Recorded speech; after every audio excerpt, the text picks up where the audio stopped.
Well, around that time, because C-Loc went to prison. Yeah. And, you know, like I said before, Boosie was signed to concentration camp. Yeah. And I talked to Boosie about this morning. Yeah. So I guess when C-Loc got locked up, he sold Boosie's contract to Trill Entertainment, which is Trill. Pimp C's company. Yes, yes. And so he moved from concentration camp to Trill around that time. Yeah, definitely. Yeah, I don't know all what the business was, but I heard something along them lines, and I remember that transitioning. Yeah, absolutely. Okay, so the second album comes out, My Own. Mm-hmm. And it does well, but not as well as the first one. It does Right. like 61 on the Billboard chart. Right. Yeah. Okay. So how did you feel after having, you know, a huge album as your debut, and the second one doesn't do quite as well? I had my bittersweetness to that. You know what I mean? We still did. Maybe to this day, it's like, I don't know what it'll be to this day, but somewhere between then, 200, 300,000 records. And keep in mind, we come from the independent game. So, you know, at $10 a piece, that's like, what, $3 million? So I still was, you know what I mean? It was a successful thing. But of course, you know, like Redman to say before, you know, after the gold is, you know, I'm after the platinum. You know what I mean? So I wanted to double up the way my contract was set. If this money flipped, then we're going to double the money, keep doubling. So, you know what I'm trying, you know, I'm saying I'm trying to get the meal ticket, you know, like that, and stack my budget to $1 million budget. And that was taking place, but it stopped at a certain point based on, I don't want to go far as calling that record a failure, but it did less than balls in my word. I had to think back and say, okay, you know what I mean? I still kind of did what I set out to do, with balls in my word being gold in 3 weeks. To this day, it should be a platinum album, hands down. But definitely how you do that platinum off the Body soundtrack, because that's a platinum record.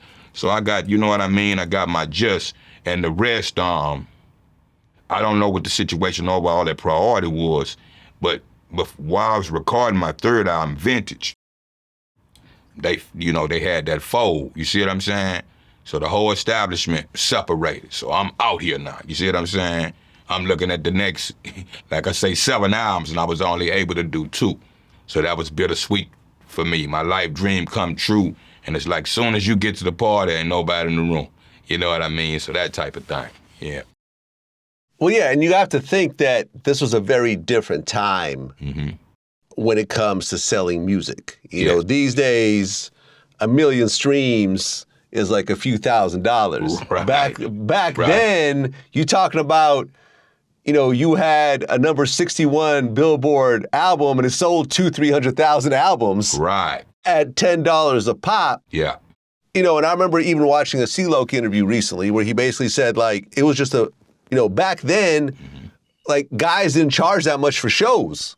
Because they made most of their money off albums. You know, you do a show, and if you could sell a few, 10,000 extra albums in that city, you've made more than whatever money you would have charged the promoters. So the shows were cheaper because the music money was way bigger because people are buying CDs back then. But that was starting to change. The bootlegging was coming. Napster was starting to come around, and people were downloading stuff for free. So it was a very, I remember during that time, there was a serious conversation whether the record industry was going to be around in a few years.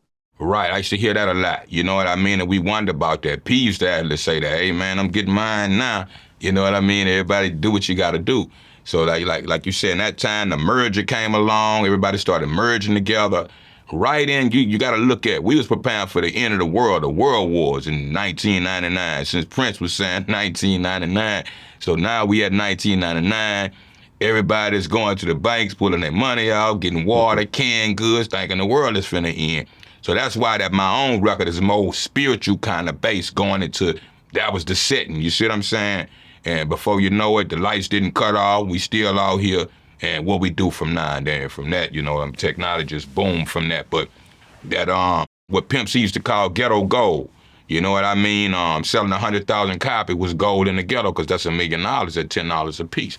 So we wasn't tripping on that from an independent standpoint, you see what I'm saying?